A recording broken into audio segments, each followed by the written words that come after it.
Okay, good night everyone. Welcome to tonight's September 6th, 2016 meeting of the Tilton Housing Standards Board. I thank you everybody for coming upstairs here. It is rather warm up here.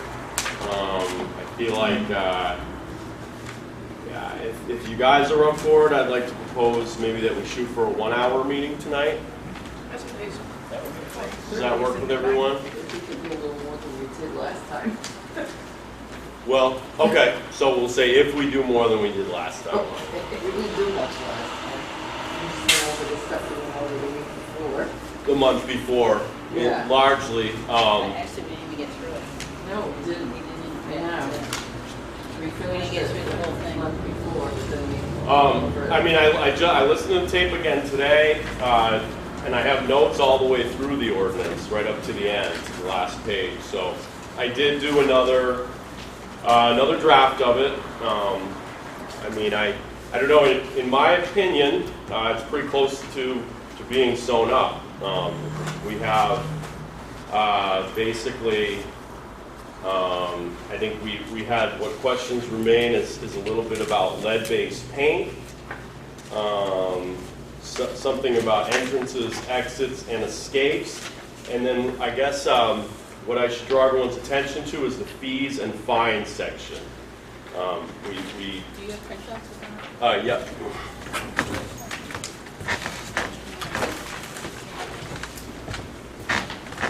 So I thought we could go through those things. Is there enough to read? Sure. I think I did 10 copies. So, go. All right, I will say August 2016, just to help everyone make sure they got the right one. So I thought we'd go through those things on the ordinance, then talk about checklists. Lisa did one. I know Tim was doing some work on some things.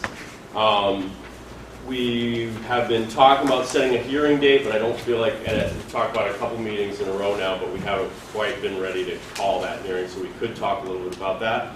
We'll need to approve the minutes, and that would be our meeting for tonight. So if that works for everyone, again, it's on the ordinance. I think we were left with, we wanted to do something about lead-based paint. We wanted to do something about entrances, exits, and escapes. And then again, the fees and fines section. I tried to put on paper what we talked about at the last meeting. Some of the highlights of that being basically if the first inspection is free, the follow-up inspection is free. If everything's good there, there's no charge. If things aren't good there, then there would be, and I put $50 for now, a $50 re-inspection fee plus whatever fees and violations already exist within the programs. So I'll stop talking for a moment and invite comment on any of those items. Should we accept it? We have that last on our agenda. It's so there's certainly always an option to reorganize the agenda, but that's okay with that last. I think those fees and fines sound. Is that okay? Yeah. You had a lot of comment on that, so I'm glad to hear you're okay with it. Yeah, but I Okay. mean, like I said, all the actual fines are all already stated in other, Yeah. so. Yeah, I think that was really a good breakthrough. Again, listening to the meeting today, when you mentioned that, because I was worried, but I had forgotten you said that. How good we got that signed up, so I was sewn up. So yeah, I agree. I think it covers what we talked about. The $50, that I think, there were numbers thrown out, 25, 30, and then there was some talk about, no, that's not, there needs to be a relatively significant deterrent to. Right, it's got to sting a little bit. Right, yeah. Their mind is not working.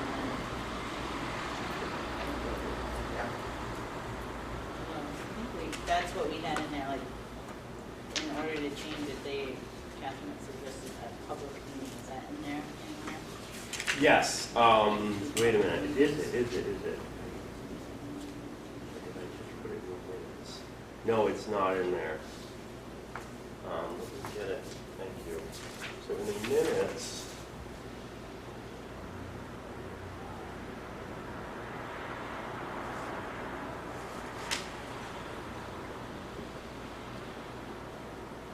Ms. Dawson suggested it might be more expedient to require that fee and fine changes shall be changed only by the governing body and only after 2 duly noticed public hearings. I guess maybe we have in large part taken the, there's not a long list of fees and fines, there's really just the $20 and the $50. Right.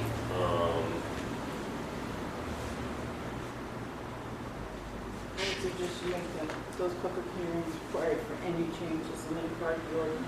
Okay. I think so. Yeah, just do it for the whole thing. Okay, Right. and we could So if put they want that, to change it, you have to have 2 public meetings. we could put that as its own section at the Yeah, I was end. just thinking. Okay. Yeah. That's a good All right, idea. amendments or something, or, okay. 2 hearings. Public. Now, who would be making the amendments? How would that work? Usually the selectmen would want to make It would it. be, Says it under- okay. Yeah. authority. Okay, So it already says the board of selectmen or its designated agents shall have the authority to enforce provisions of the ordinance. okay. All right. They're going to be the ones trying to implement the ordinance, and if they feel they need to make some changes to implement it better, they would have to have 2 public hearings and make the changes. Others probably not going to say. I mean, they're going to have their opportunity to come to the public meetings, and then they can always come to the selectmen or even address it at town meeting. Right. Do we think that maybe having the public meetings, potential changes should go underneath that authority heading? So maybe the board of selectmen. Oh. Okay, so I guess that's another option. Authority, the Tilton Board of Selectmen or its designated have the authority to enforce the provisions of this ordinance. Another sentence. Okay.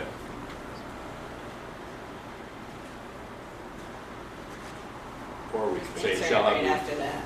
or, okay, Insert it right after that sentence of any those changes required to public meetings. okay.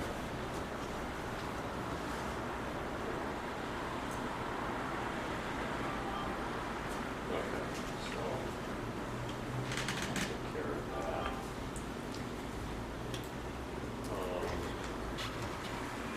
All right, good. How about the lead-based paint? I think, Lacey, Kind of. So, yeah, so you're trying to make it informative to the tenants. So if the house is built before 1978, by federal law, you have to give them a pamphlet and notify them of any known lead issues and or documentation that you have about lead, is what you're supposed to give to every tenant by federal law. So, and that pamphlet explains to them which of the like I was saying before, it's just when somebody moves in or moves out, they potentially damage every doorway in there with chipped paint. Now whether they pick it up or not, I don't know. It's gonna show. Like I had somebody recently move out and there's bare wood everywhere. You know, from just banging into doors and doorways and the trim paint from furniture on the trim boards and stuff. I mean, I don't have paint chips there, but I have bare wood showing. so obviously paint And then chip. the building's before 1978, and I mean, I'm going to cover it up. But when you go to do an inspection and somebody's been there 3 years and moving furniture around and doing whatnots, then, you know, how does that, right, I don't know how that works in where, right, with the tenant, and like I said, you give them, you're supposed to give them a pamphlet. I think I'd want to, one, add that they're supposed to be receiving, if their building is before 1978, that lead-based pamphlet and any known lead issues. I mean, it's a little. That's a federal law, but do we even need to put that in? I think Well, it's they don't, I important don't to think put they this know in. about it. Well, to put what in that? What- If what you we chip the have. paint, you should paint it twice? Well, it doesn't say the tenant should do it. But the landlord would need to at least make sure that if it is chipped, I mean, part of the inspection would be to see that, and then they would have a certain amount of time to fix it. What I'm saying is the tenant's the one chipping it. I know Damaging it. all violations are the responsibility of the property owner, correct, not the tenant. Well, I know. It's And- just and like that's the what I'm whole saying. Even smoke look at alarm the thing. changes in the bed bug law, they really Yeah. didn't change it much. I The think it's issue is- important to put this in though as a guideline for people, so they'll know what you're gonna be looking for. Well, there's a lot more to it than just. Yeah, I'm sure there is, but Right. at least this they'll know what to take care of if they see it. Well, they should get the, I think you should put in the lead-based pamphlet at least, because that they should have received it, because that explains to them, you know, you should wet dust everything. But and- that's a landlord requirement. I know, they It's not should a be tenant doing it. requirement. It's a landlord requirement. This document is supposed to be for the tenant's safety. That's part of the tenancy, is Right. giving them What, that the a landlord document must that give them a explains to document? them, yeah, that explains to them how to deal with living in a potentially But it is, but it's- lead-based. It just isn't, I also It's a think, shouldn't be safety part of issue. this. I also think, as we kind of discussed earlier, correct me if I'm wrong, that the document would also be informational for the property as well. Right. So, you know, when you or I go do the inspection, that, you know, they have some idea of where we're coming from and what we're looking for. Right. So I kind of view it as both tenant and owner based as well. As long as we're on the same page, that's kind of my thought process. Yeah, I think, Lisa, are you saying basically this is gonna be a constant, like every time an inspector goes into an apartment? I'm gonna it's be like, almost- I need more time because I'm gonna have to take paint, a cup of paint and go Yeah. into your apartment, you're gonna have to move all your furniture around and I need to cover up all the crap you've chipped. What if we put an adjective before hazard? Which I can still do, but I'm just saying as far as lead paint goes, if you're trying to be informative to the landlord/tenant, that pamphlet is hugely informative to both. And it's a federal law that you do it. That's all. Yeah. I mean, you can leave this part in here about chipped paint if you want, but like I said, when they say, I'm coming in, I'm gonna be like, I'm coming into your apartment to cover up chipped paint that you chipped. And this is why, because I'm responsible. And can for this. can I do that? Can I say, I'm coming in because they're coming in? And it's, to me, this is my thought, is that it's kind of commonplace for you rent a place, people live there for a year or two, and there are some chips to the paint that take place, and normal processes to address that when there's a change in ownership. Right, yes. And it's almost inconvenient to everybody to, you know, because this could be something that's discovered at every single inspection. will. There's so what if it was to say, if a rental unit presents, you know, maybe a significant health hazard from chipping, peeling, something like that. The federal, I think the federal thing was like it was more than, or where did I see it? Oh, wait a minute, the checklist was like more than 2 something square feet. What does it say? The deteriorated surface exceeds 2 square feet per room and or more than 10% of a component. That's the HUDs. Painted surfaces free of deteriorated paint. So if you get like a few little tiny, I mean, we're talking tiny chips that they get from banging furniture, but if there's substantial, Right, like you said, significant, just significant, that adjective in there. which I think, you know, if you took this description, you'd be better. Um, Of 2 square feet, you know, you're talking about a large section of a painted wall coming down, chipping. Yeah, no, I like that. We don't, it kind of presents a deviation from the language here to sort of say, okay, you know, 2 square feet and 10%. Right. What if we said something like, what is it, minor, Well, you could put that in your checklist, exceeds 2 square feet, okay, which is what they have in theirs, but if you could, right, change it to be major or okay, a significant Excessive. amount, like you said. significant health hazard. Or significant And who determines area. that? No, we don't put anything in about pesticide. We're doing lead-based paint. I don't know. Well, We're it's like skipping not ahead. hazards. we have to do with black paint. I thought we were doing the interior. Yeah. Interior. Yes, we were, as far as I know. Interior. So I'm over there too. And that's what our ordinance is for the interior. Right? Someone? Well, I mean, Well, we don't have I any guess, cracks up outside. I don't know, asbestos siding, I don't know. I feel like, you know, here, what we have here is an ordinance that sort of represents a lot of what we've talked about, and it also pulls in from other communities. Nobody's brought up asbestos siding, it hasn't come up in our conversations, however, I don't know. I feel as though it's You can also have lead paint in the soil. We test the soil. true, yeah. But from it chipping from the house. Can I ask a question? Because I don't think it was here Yeah. when you guys talked about putting the lead-based paint piece in there to begin with. If it's a federal law that we give that pamphlet as landlords, if places are, built before 78, why? I'm just not sure. What are we trying to do by putting it in here? Again, I mean, I understand that people need to be informed of lead-based paint issues, but yet you go to kindergarten and they ask you, do you live in a house, and part of the kindergarten screening, does your child live in a house that's built before 1978? And I mean, there's a ton of work. You go take your kid to a well child visit, and they ask you, do you live in a house that was built before? We'll do a simple blood test, make sure, your kid doesn't have lead-based paint issues. And I feel like it is going to be, like you said, it's going to be one more thing. I think if you are really concerned about it, then give your people more than that simple brochure or pamphlet. I think as long as landlords are following the federal law, I don't see why it's like another thing that needs to be in here. But it wasn't part of that conversation. I'm just wondering. I mean, If we're gonna be expecting somebody to come into the house and look at it, and they see a lot of chips, then we need to kind of let them know that that's one of the things we're looking for, we'll be looking at,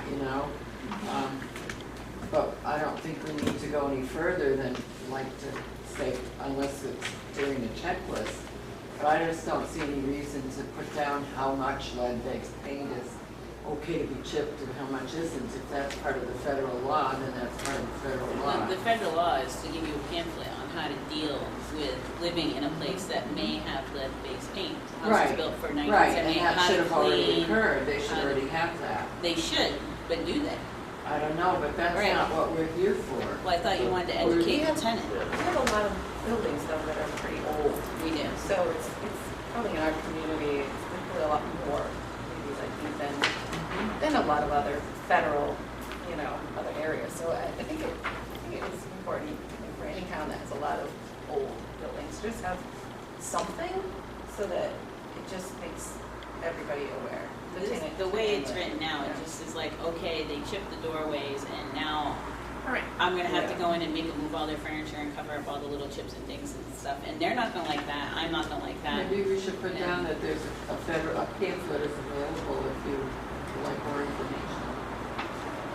well, There's also You the just want I to just I just want it to freak out be, over the little stuff.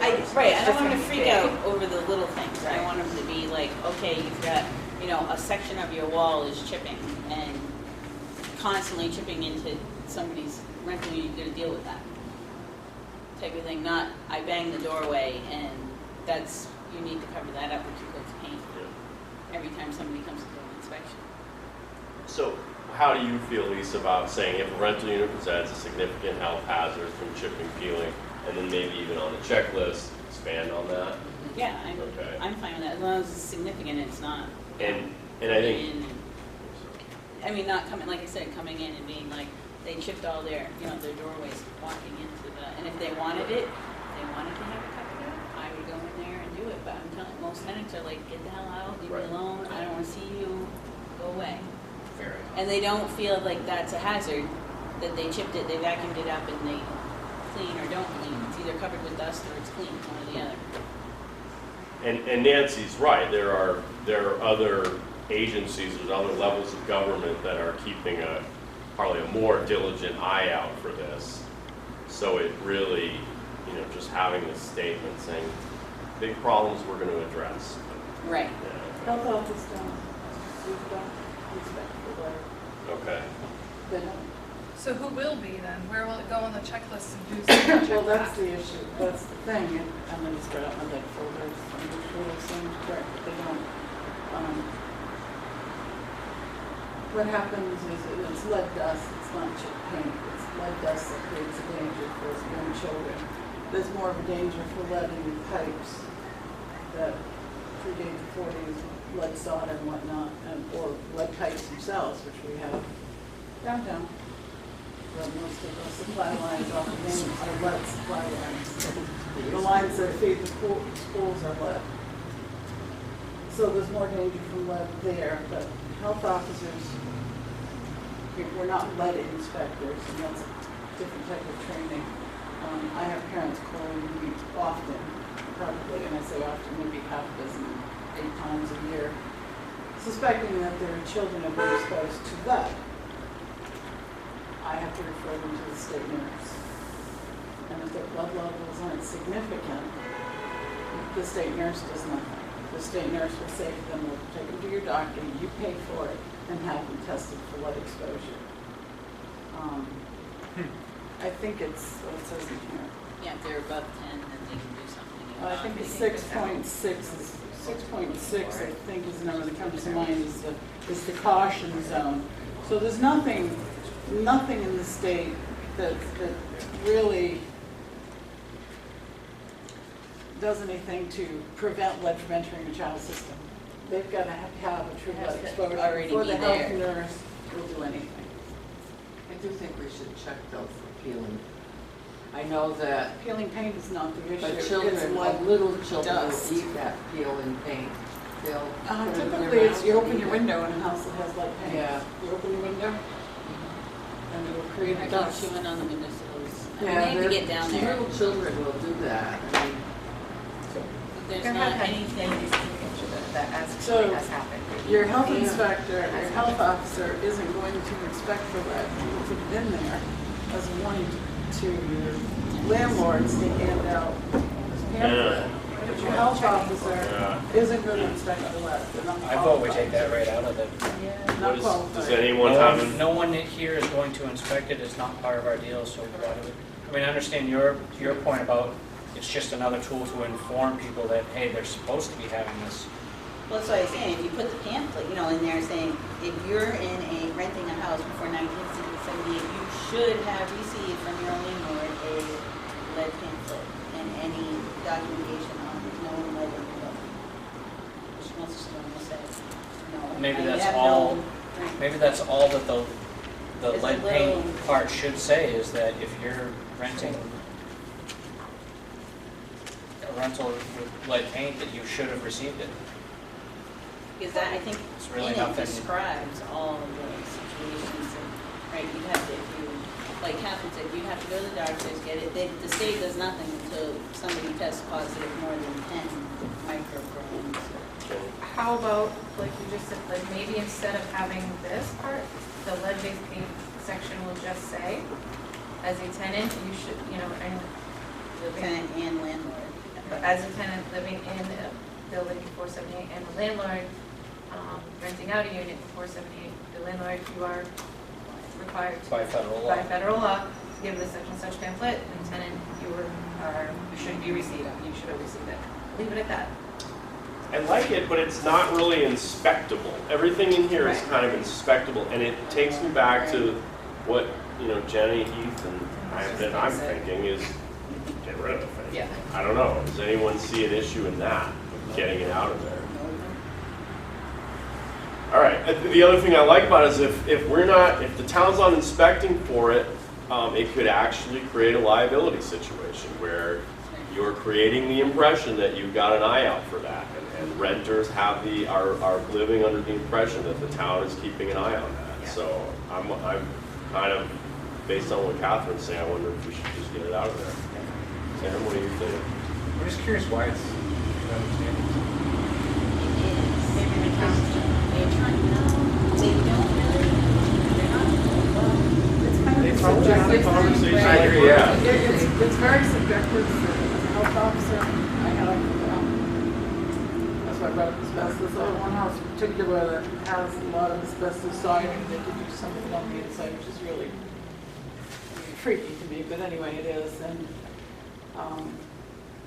landlords in California, which makes it really fun, but oftentimes, whatever they use for paint doesn't stick. Well, asbestos is there, one is very dangerous like that.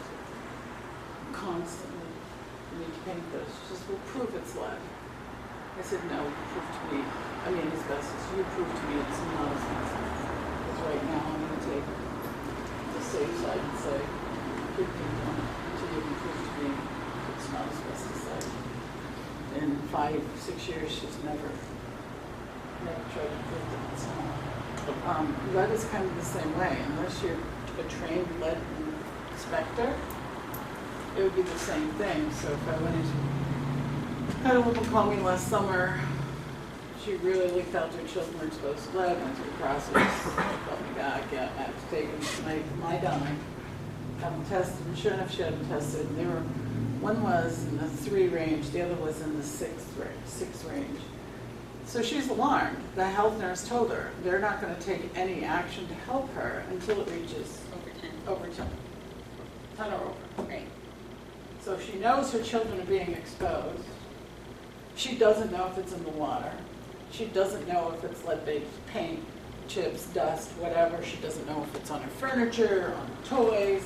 So now she's looking at, I'm going to have to test all of these things. I can't prove it's the landlord's, dwelling unit who's renting to me. It could be the toys my children are playing with, chewing on, they bought, thinking that the child safe.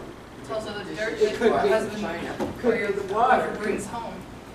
We had a place in Exactly. Franklin where the So- person was testing positive, and they traced it to the place where the guy was working, and he wasn't changing his clothes before he came in. So it ended up that he would be having to take his clothes off before he would come in. It's one of those areas where a health officer, and I hate being put in that position, Right. has to make a decision based on a lot of information. Because the House Bill from 1978 is, and say to the landlord, okay, look, there's a lead problem here. Most landlords, and this landlord, when I talked to him, and that was the crazy thing, she never talked to her landlord. When I talked to him, he was great. He was alarmed. He was horrified to think that his dwelling unit could have harmed those young children. You know, right in the name. Their lead levels. I think you take it continue to out. rise.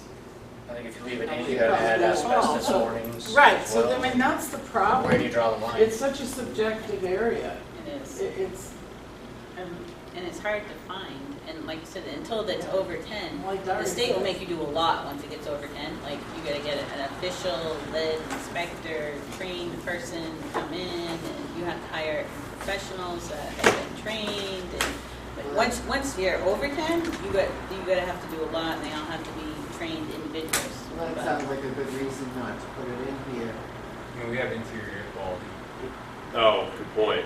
in here. The other thing, we have structure and materials. We could say all finishes shall be maintained in good condition, but we don't have to. What's good condition now? What a reasonable person would say. and the other thing is you're basing this basically on 40 a day. And for me, if I was dealing with ladders, especially windows, it's under 147. Okay. Not the house number. Okay. All right, so lead, it sounds like the vote is to get lead-based paint out. So entrances, exits, and escapes. Tim, I'm sorry, you had stuff prepared last time, and I didn't leave time at the end for us. to go No, over. that's fine. I just gave a checklist of what we do for multifamily inspections on rental properties.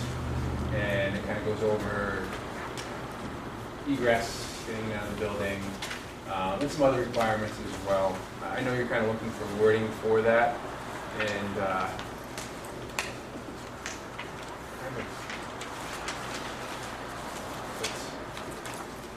stuff together. Oh, great. Let me bring some copies, I think.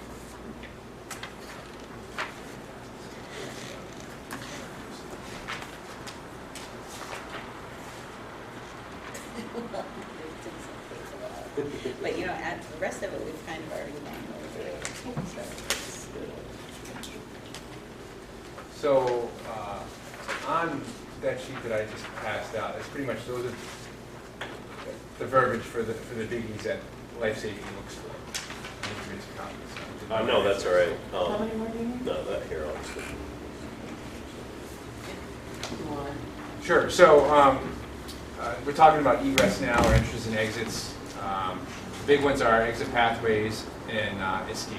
So under bedroom escape, 2 means required. One must be a door or stairway, the second an operable window. Existing window must have a net opening of 4.5 square feet for double hung. New construction or major renovation must have a net opening of 5.7 square feet. So do we just copy and paste that right to? I just put it down. That's what I'm looking for. I try to put it in words. So let's, okay, so Yeah. if we actually, so 2 means of egress shall be required from each bedroom. One must be a door or stairway, and the second an operable window. Or, okay. Existing window must have a net opening. Yeah, I'm fine with that. 4.5 square feet. And- Sorry. Then just in general for the exit pathway, Yeah, the way out of right. the building, it just needs to be, and I thought that kind of summed it up, must be fully operational, which means the doors must work, reliable, so like a deck or stairs not falling apart, free of obstruction. I think that covers it. But I don't know, you're gonna add all of that It's actually about the same length as what's Yeah. there. I would That's just all, just this. into this. Oh, the egress and the exit. Yeah, I would just cut and paste that right into entrances. Okay. Exits. Yeah. Isn't it true though that you could have 2 doorways or stairways? Absolutely. Okay. So make sure that's clear. With no window. I mean, yeah. Right, you can have another doorway, Okay. 2 doors coming out of the bedroom. All right. That's pretty great. But yeah, that's I'm yeah. trying to think of it. I have one. Get a window also. Yeah. Oh, that's good. Are these exit pathways, what about like fire escapes or That would be considered, ladders? that would be considered a pathway as well. Yeah, any way out of the building. And but then there's also certain rules for those, is that right? For, For fire like escapes? ladders, fire escape type things and all that, so if we had a question on that. that's a little bit more in into depth, but it's got to be pretty much operational and free of obstructions. Basically, you have to be able to Get out. That's The what window has to be big enough to get out. the only, yeah. See the sizes. All right. So if are we all in agreement on that? Yeah. Okay. Now, what about for older buildings? Oh, all right. Yeah, we did talk about that. There is, and I was, I know I read it somewhere. I think maybe it just might be the state building code statute that actually says renovating, remodeling. It lists these circumstances under which the building code becomes, fair game. So that may work for what you're saying. Basically, if you're not doing anything, then you're grandfathered unless there's an imminent safety Not from hazard. this. No, so I think I Okay. handed out a document from the New Hampshire State Fire Marshal that kind of reviewed the window requirements. So for multifamily, Wait, is that what we're talking about? I thought you were talking about just in general. Well, I was kind of talking about Oh, okay, I'm sorry. this All right. here, but then, right, in general, there's both. I mean, you kind of went with that. It's like, okay, we can just do it for everything. So- but yeah, so For Tim's as far as part, life right. safety goes with the windows, if there's not a secondary means of escape, there isn't grandfather. no, not that part. But I mean, there is like a double hung window, but it's not 4.5 square feet. But it's been there for a million years. Yeah, no, it would have to be changed according to the state fire code and the life safety code. So there is a chapter in the NFPA for historic buildings, but there's other things that have to be in place, sprinklers and things like that, in order to alleviate that. But, you know, the example that came up numerous times last time was the rise and run of the staircase. And, That's not like safety, it's a building code. okay, Yeah, he's just, I didn't talk about it in general. yeah, just if you'll allow me to kind of maybe go off a little bit here. So you've got a staircase, you've got a house built in 1890, the staircase obviously doesn't have the right rise and run, and my assumption is that if someone wants to buy that building and rent out apartments in it, they're not going to be forced to rebuild that staircase unless it's ridiculous. And it's like, you know, somebody is going to fall down that staircase.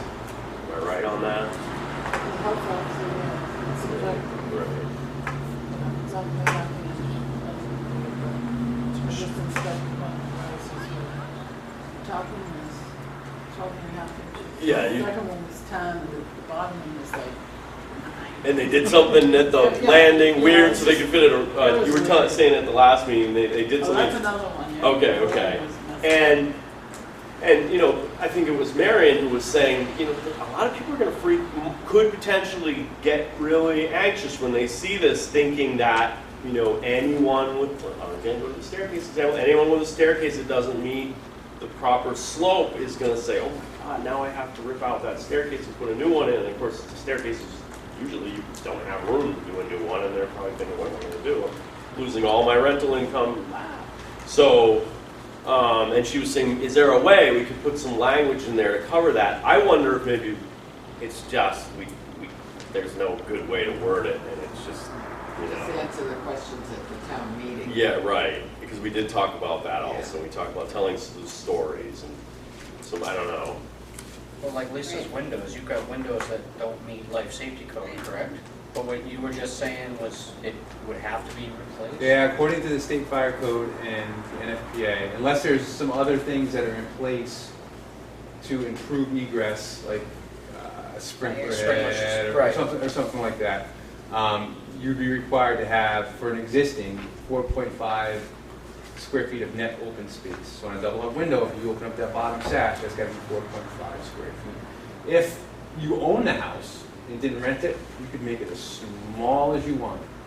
It doesn't matter. But because it's a rental property, the life safety code recognizes that you have to have an appropriate means of escape from a room. So if that bedroom door isn't accessible to get out because there's a fire out there, you have to be able to get out, or the fire department has to be able to get in. Just not all the windows, just one window in that room has to meet that requirement for existing 4.5 square feet. Now, was I mistaken that you have windows that don't meet that requirement, but you're not required to? I have one, they suggested something about crank out, but I A don't know if casement that window, probably. would still, if that would change the dimension of it at all. Yep, so instead of a double hung window where you just take the bottom sash, you open it up, casement window, you crank out, and you, if you're going to do a replacement window. See, these, both the windows come out, so it wouldn't be any different.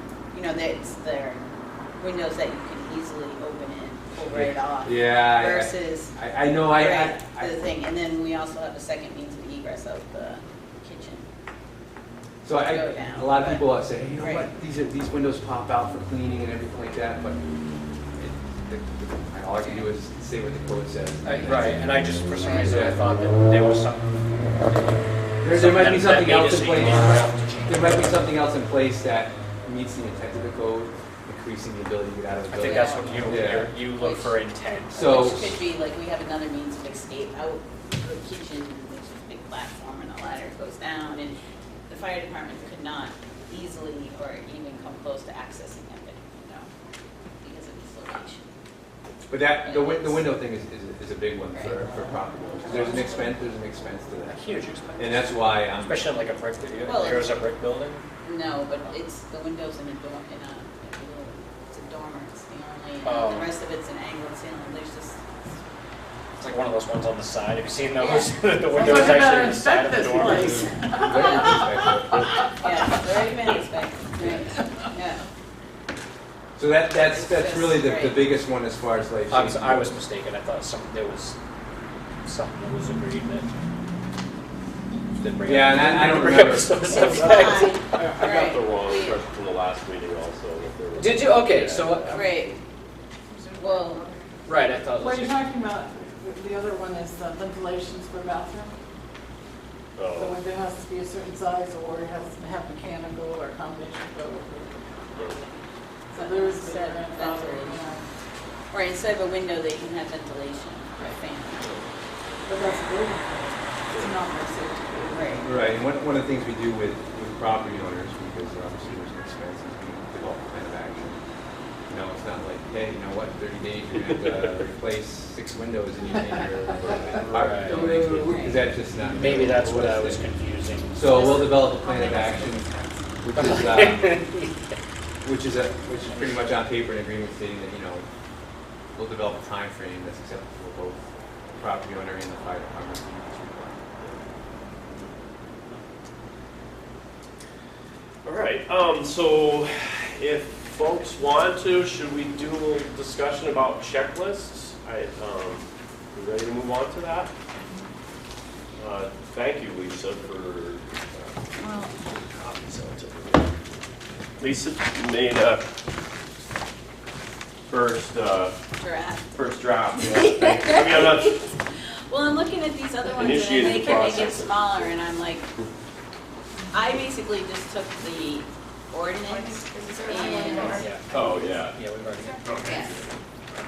Took the ordinance and went down through the list and said, okay, it's this, and this, and this is Fun what. with that, right? Makes my job easy. I guess it does. That is I think maybe, Right, and that's kind of all I did, pretty much, and added another, and, but I mean, you could get it to like, say, I want something to this effect, and get it to a printer and get it like pretty like that, a little smaller, with little check boxes. This is me trying to make Excel work. So, no, this is great. I like the This format. is really good, yeah. I think maybe one more In this column light, that it's says, like, I like the comments, why it passed or failed, more often would be a comment of why it failed, but then Right, so a you- corrective, another column that says corrective action. And did you, Yeah. yeah, right. Did you say this lines up pretty much with the ordinance? Yes, Okay. it does. The, So you want to take the like these I was Yeah. just gonna say that. do we've talked about this in different ways. We've talked about this being a checklist, really, this looks to me a lot like a report. I mean, this is like the report form, right? And it makes a lot of sense that the checklist and the report form would be the same. However, there is also something we talked about, which is to add more detail. So I don't know how we want to go with that. I obviously like this, but I'm not the guy who's going to be doing the inspections. I know Tim had talked about the checklist being an educational document. I think I recall that anyway. What do people think? Should we take this and just use it, or should we take this and build upon it? Why are you creating a checklist like this? Well, we talked about it being a You're sort of supposed to be a, writing an ordinance. And here's the reason I ask this, Okay. because, here's the reason I ask is because this is based on housing codes. My checklist is based on housing codes, 147, which is almost everything else, and some building codes. So you have a checklist already that you use.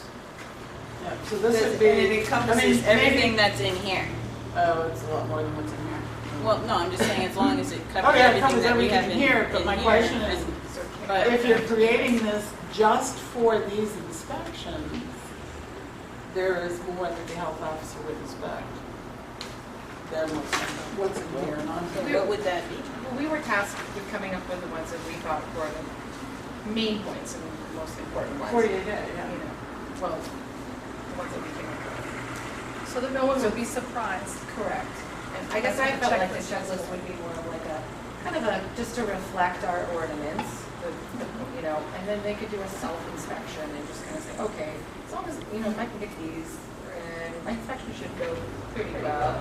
Understanding that there are maybe 4 things in there, but these are the main ones they're gonna be looking for, and I'm trying, and I guess that's kind of how I view that as having, good. That's what I thought as well. That we were having something for people so that the landlords can say, oh, okay, well, yep, good, I got it. But, Not I mean, I was just I curious guess they what can look at mine this and is. go down the, I guess they could look at the ordinance and go through the ordinance and put a little check mark by it or whatever if you want them to, but Well, it's it's kind of the still, same thing. yeah, Right. And this is actually, just a yours lot- has more detail.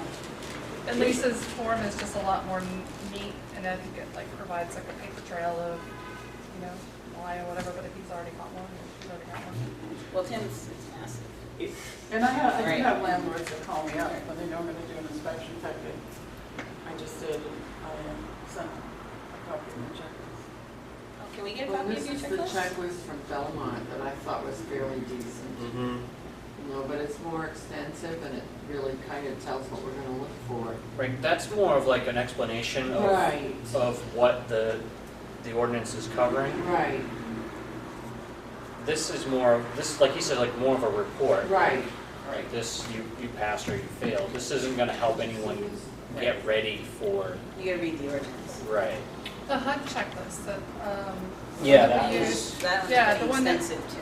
the one that we use for the, like Section 8 housing and things, I mean, it is basically our ordinance, and then next to it is the pass fail comments, so it goes into those details, because if you're sitting there, you have both of it, you have it all sort of together then. Catherine, can we get a copy of your checklist? That would be awesome. This checklist, I guess, after Catherine's question, it dawned on me that, well, this checklist really is above and beyond our charge as a group, and we could opt to not do one. But recalling our past meetings, I feel like I don't know. Well, we I can still just think we, provide a copy of Catherine's checklist. potentially. Well, see, mine won't go with your ordinance because Right. it's beyond it. Well, I Well, know. Hey, that's sorry, why let I me- was asking if this is just for. Let me just keep going with this thought here. Sorry. But that, no, that's all right. But then Jenny makes a good point that this could potentially help ease some of the anxiety and make this a more user-friendly program if folks have something that they can print out and ahead of time do this self-inspection and prepare for their inspections every 3 years and have that opportunity to make sure they're going to pass. Do we want to? So we kind of have these options of like do nothing, do a checklist that really would go right into the hands of the inspectors and they could use it as a report form. We could do it in a checklist that's more of an informational document. I guess another option is to do a checklist that someone actually holds in their hand, puts on a clipboard, and they go around their own apartment and they do a self-assessment. What do we want? What do we think is most useful? I mean, the easiest thing is to not do one. But I think if we don't do one, we're risking that I know at town meeting, people are really upset. And we need to do something to make them feel a little more comfortable with what this is. And that's why I think the checklist would be helpful. It's a lot of work to do that whole checklist and this may not pass. This may have all been for nothing. Well, no, I'm thinking we just get Catherine's checklist of what she's gonna do. Because, and that's But how you it doesn't go prepare. with what we, Right, but that, Well, it does, yeah, it does more, but that's the whole point. The landlords are like freaking out because they're like, what are you looking for? What are you checking for? What are you doing? What's the ordinance about? I mean, this reiterates stuff that's already in the 540, whatever the code brings up is. the question again if it's all already 48A. law. I mean, it's on 48A already, and then they just expand a little bit on it, but not much. And then, but I want to know what Catherine's looking for because that's what Right. they're gonna inspect on. But these are a lot of safety issues as well that Catherine won't be looking for. No, she Like looks at all of locks these on the and then ground some. floor. She is She looking has for to look at these, plus they're all more. minimums, standard, these are state minimums that we put in. Well, what about this? We move forward with the ordinance. We schedule our, we discuss after this about when we're gonna have our first public hearing. Then I work with folks, Al, Tim, Catherine, to start developing or start working on what Lisa's started and add some user-friendly details so that it serves two purposes. It helps get the ordinance passed, it helps ease some of the anxiety associated with the ordinance, and then if the ordinance is passed, it provides, because to me, that's the most useful thing that could come out of this checklist. It provides, what Jenny was saying, a chance for landlords, even tenants, to go around and see if they're in compliance with the program. Absolutely, something that the Yeah, landlords something can they hand to can the do tenant before saying, they hey, can you just kind of make sure these things are good? And then the landlord, yeah, Is it as simple as exactly. Lisa said, and just attaching the already developed checklist? Well, the thing I worry about that is they're made for the experts. They're designed for you guys, the experts, so they might The look scary. verbiage. People. Yeah. You gotta put it in layman's terms. Yeah. right? So what I handed out is like the major. Very simple. Well, The major. this was, Yeah. this was, right, this is the major stuff you're looking for. Correct. That's what I would want Right. to have included. So yeah. And Right, So, not okay, there we go. everything. Right, not everything, but The these door are, closures are not. yeah, no, they're not. But But that's I- sort of your This- idea this of is your the thing. major- This is yeah. the Okay. major, Stuff. Okay. right, smoke detectors, gotta get So out, it needs to be 911. his major thing, and what he thinks, hers. and ours that And this we've is come our up with, major because thing. that's what we were charged with doing, is coming up with the ones that we thought were most important. And then Catherine seems to have some things that she thinks is important, and so those three need to be And out. converged together. Right. And I know as a landlord, if, so they call and say, hey, we're gonna be inspecting you, I would love to have a reference that I can do kind of a pre-assessment and maybe correct some minor things that I see that need to be done before the inspection. I think that would, I think most people would like that, because then they could do it in their own timeline a little bit. Especially if we know that every 3 years it's gonna happen. And that first one would be more frightening to people. I think it's gonna make it easier for the experts as well, because we're gonna be better informed, knowing Yeah. what people are looking for and have conversations about it, rather than being surprised. I So, think so too. so where it says Appendix A, I'm going to get rid of that, and we're going to sort of. What I'm hearing is that I think we want to at least temporarily detach the checklist from the ordinance. Let the ordinance move forward because And do the public. it works as a standalone. Yeah. Yeah. Move toward public hearings anyway. I'm not going to assume that I feel ready to be honest, but we'll talk about that in a moment. And then make advancements on the checklist and potentially present that at the second public hearing. Would you need to add anything to this based on, has Al had any input with this? Yeah, I've been talking now, basically every day after the meeting, I fill him in on what we talked about, but, no, I'll check with him again, yeah. I And think see if he's there's pretty anything good that with he thinks should be added to it. it. Okay, Well, and we'll have a chance to get people's feedback too. When we Right. have a meeting, and Yeah. they have things they want us to talk about or address. okay. Well, that's great. I like that plan, and thank you, Lisa, for doing this. It's a great start. This will be Planning very side was helpful. not cooperating very well, It never but. does. Trying to get it on the right pages with the right headings, and it just Oh my wasn't God. happening. So, hearing date, what do you guys want to do? Do you want to do our October meeting as a hearing, our first public hearing? Yeah? are we gonna do it as, our meeting an hour before and then open it up to I don't public? think we Or need to. I don't think we're just we gonna need bring, to. make it? It's like, yeah. What we could, yeah, I don't what do you think, guys? I think you should have the first one and get public input, Okay. and then before the second one, kind of nail down the this whole checklist thing. Right. And then when you have the second one, same thing, include Yeah. a checklist, so you get some feedback on the checklist part. Yeah, right. I just remember at our last meeting, Catherine said, why don't we get this out there and start getting feedback before we've gone too far with it? And we all said, we want to get our act together a little bit more. And I feel like this represents that point. So It's Yeah, okay. fair and defendable. Yeah, right. What do you think about after the meeting, the public meeting, maybe we stay as a group a little bit longer while all the feedback is still fresh in our minds, instead of waiting a month until, be like, oh yeah, didn't someone say? So maybe we, If we can end it up in a timely manner. Yeah. right, and that's gonna be the problem. So maybe an hour and a half public hearing and a half an hour, or half an hour to an hour discussion. Will the hearing be taped? Oh, yeah. So, Do we mail notifications to people or put it in paper? Just gets posted on the website. It'll go in the newspaper, we'll certainly post it on the website, and then, there are certain requirements, but then we do have the option, obviously, of doing something on the website. Newspaper might want to Like even a print it. Facebook page. Yeah, it's big news. Create an event on It Facebook. is big news. The town has a Facebook website. I have no What idea. about Couldn't one of us create an event? event? What? No?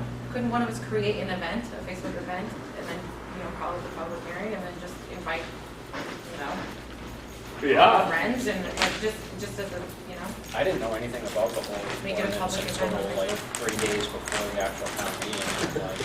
Figure Panic it mode. out, Like, yeah. that's the best way, it just is what it is, it's the best way to get, things out. And I'm talking about 80-year-old people all the way down to, And I was- 19-year-olds. Oh, I heard It's the best way. Yeah. We just create an That's really event, why I went to town meeting. tag everybody, tag people, and then just get it out, and we'll start sharing it, and then people will at least find out about it. I'll just say, there's probably no method of promoting this meeting that I would be objectionable to, yeah. I'll do The that. more of the people that know, the better, yeah. I just the only thing I wouldn't want to have happen is that the perception is created that we're targeting a particular group of people, to come to the meeting, to get to the results we wish, Right. we're not inviting the people So that we we're know. mailing out to. Well, I'll just No, say I don't think mailing things out is reasonable. I'll put enough wording in there that it's, Maybe we get the echo. says, Create a flyer. please tag or invite, as many Tilton residents as you know. Mhm. Just really make it, Because there's a lot of landlords that don't, right. they don't get to vote on it, but it'd be nice if you get their input. And I can Because just, I can't vote. Whatever the notice is that goes in the paper should be what's on the Facebook. pass on or Well, share yeah, your yeah. page or whatever. Yeah. So then it's If you don't mind, could you just send me a message showing what you're gonna put, maybe I'll send it to all of us, but I'm not saying you have to. Yeah, Whatever you wanna do, yeah. Well, this is just for my use. But it's good, it's I have to informative. Just out of curiosity, who thinks it's going to pass and who doesn't? I think it will pass too. I think people just freaked out when they saw 62 pages in the article. 62 pages is a lot to read. Yeah. And it wasn't in real English, it was in like lawyerese. It may, Thank God that attorney's retired. it may or may not pass depending on, there's a lot of owners that just don't want. If we create a flyer, Right. there's dozens of places that. Okay. I know that I put them for other things. Okay. That they let us post, Okay. the stores and whatnot, because And it's for the town. And a press release is probably a really Yeah. good idea. So Grocery markets. But I think just from, go ahead. Oh, no, Kind of- no, please. And I'll put them on. we were talking about the pass or fail. I think honestly, at the town meeting, when they were voting on just creating this board, the yays, I don't think there was more yays. They were just much louder. Huh. And then later on, the same scenario happened and someone called for an actual hand vote. and again, that was my first time at ever a town meeting, and I think if someone had actually called for a hand vote on this, we wouldn't be here. Oh, really? I think the whole thing would just have failed. Yeah, it wouldn't have, like, you were there, it was, they yelled, the people that wanted it yelled. I don't believe there was more of them, but they were louder. Obviously, you so haven't we- been to a town meeting so- before. That's a point of order, you know. Point So of order, Mr. we're Moderator. walking into, that's the climate we're walking into. Right, That's I where feel like- we're operating in, yeah. the It's very environment. difficult to do ordinances, Yeah, especially where it's only one hard copy. right. It's not certain. Do you feel like we've done a good job of making something that's a little bit more I think we, digestible? yes, but it's gonna be hard to get that dirty taste out of people's mouths what they've already That's why I think seen. we need to do the checklist, Okay. because it will help get the taste out of their mouths that you're talking about. You're totally transparent then, which is huge. Yeah. You know, this is what we're looking for, there's no surprises. We're not going to give them this checklist. Yeah, right, exactly. Really? They'll panic when they see someone this Too stuff. many letters. Too many But words. I mean, this is what, Give it the right. this is what you're looking for though. This is like the things that need to be that way. Hmm. You know, you don't wanna be like, oh, they only listed 6 things on the ordinance to get it passed and now they're looking at 20. That's a good point. Right.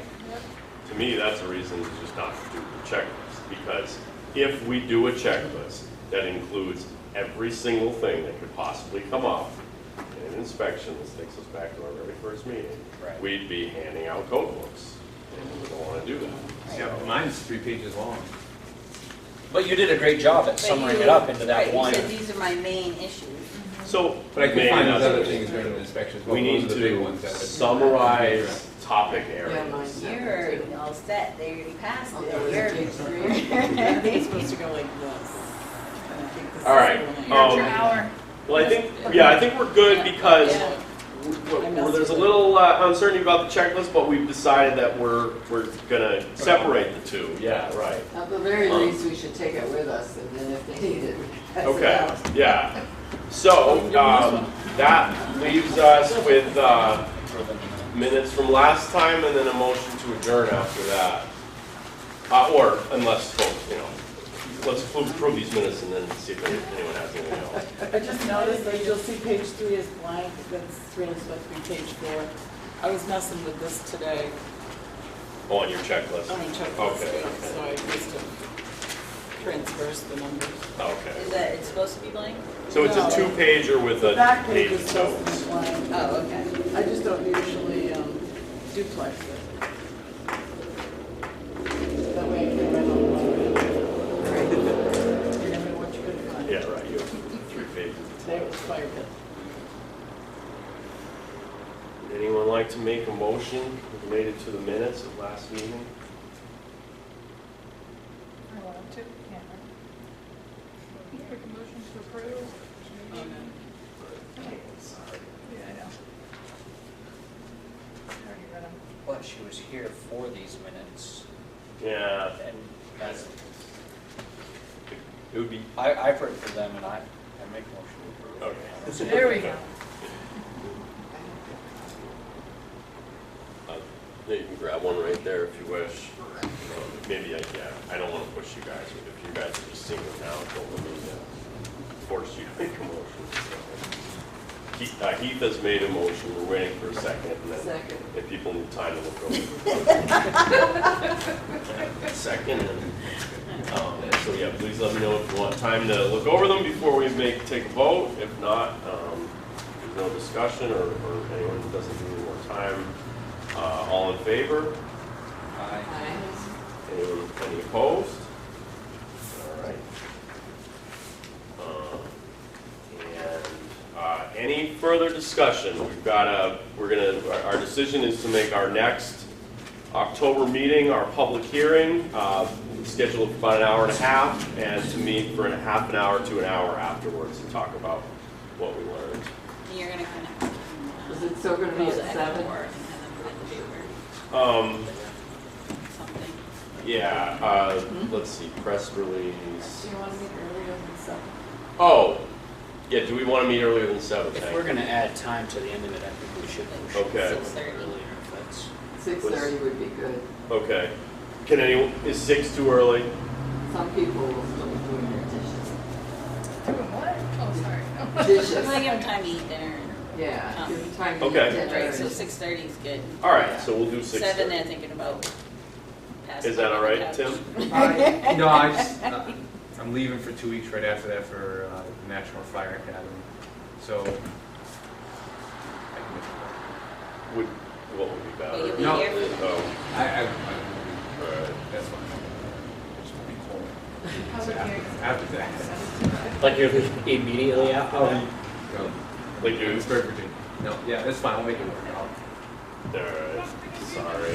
6 o'clock? He is. 6:30. No, Oh, 6:30. 6:30 to 8, I guess it'll be, yeah, that works. And then we'll have It's a up for half hour discussion right now. May not have any. If you're hearing it, so people are gonna show up at 6:30. at 6:30. All right, Will we well, up here, or do we do Oh, those here? Or do we um, do those downstairs, or I- in this building? though? I'm guessing, yeah, we'll We'll have have to be to, up here maybe if we we'll, have any more people than what we have. yeah, but, I don't know, I mean, we've done planning board public hearings downstairs, but. Well, hopefully a We lot of had people show a up. public hearing 2 weeks ago, one person showed up. Yeah, One person. but, I mean, yeah, I'll That see if we can was get to up here, if we can do it up here, we $47,000. should. Yeah, we should plan on doing it up here just in case. Okay, Maybe let's 2 do people that. will show up. Right, yeah. All right, any motion to adjourn? Second. All in favor? Aye. All right, thanks a lot, guys.